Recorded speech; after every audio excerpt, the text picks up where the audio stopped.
Have you heard of the easy sleep schedule? While it promises simplicity, today I'm diving deep into why this method might not be the best fit for every baby. If you've tried this approach and you are struggling to make it work, you're not alone. Trust me, I was there too, and a lot of the mamas I support have difficulty with this one as well.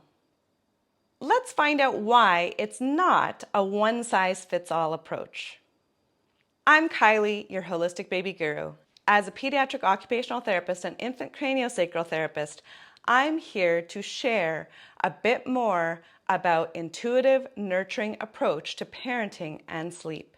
If you're new to my channel, make sure to subscribe for insightful, baby-centered advice every week. The EASY, E.A.S.Y method stands for Eat, Activity, Sleep, and You Time, and it suggests a structured schedule for babies. Sounds simple, right? But what if I told you that this routine might not align with your baby's needs and natural rhythms? Many infants need to eat more frequently than this schedule allows, and there's nothing wrong with feeding your baby to sleep. Today I'm going to explore why this method might be challenging for some families and some babies, and what you can do instead. So let's break down the EASY schedule. Its main aim is to separate eating from sleeping.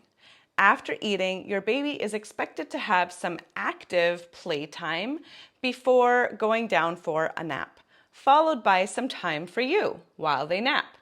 However, this overlooks several key aspects. Let's start with the E, which stands for eating. Babies need to eat more often than every 3 or 4 hours. Newborns especially can require feeding as often as every 1 to 2 hours or even more frequently, depending on what's going on with their feeding abilities. If there are any difficulties or inefficiencies with feeding, then your baby will likely need to be eating more often to get full. This was totally me with my first, who had reflux and was a quick 5-minute eater, but needed to eat every hour for the first 6 to 7 months of his life. Turns out he had a tongue tie. This frequent feeding is also especially true for breastfeeding babies, as breast milk is digested faster than formula. Feeding to sleep is another one that I want to kind of bust. There's this biological reason why breastfeeding makes babies sleepy. It's natural and beneficial for their development. Feeding is not just about nutrition. It's also about comfort and connection. Forcing a separation can disrupt a baby's natural soothing processes. Next is A for activity.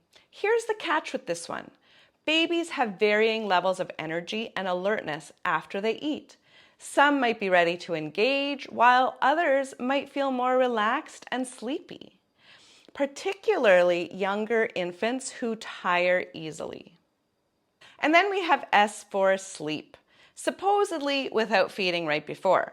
However, many babies, particularly newborns and younger infants, sleep better when they feed close to nap time. Feeding is biologically relaxing and helps them drift off more naturally. Finally, Y is for you time, which implies that this is the only part of the cycle where parents get a break, which can set unrealistic expectations about when you're allowed to rest or have time to yourself. A few other things I don't love about this approach are babies will often fall asleep while feeding. So what do? Do you wake them up to play and then hope that they go back to sleep? I never quite grasped this idea with either of my children. Also, it's really inflexible and there are many developmental considerations. So the EASY schedule is less flexible and might not consider a baby's individual growth spurts, developmental changes, or day-to-day variability in their needs and their moods.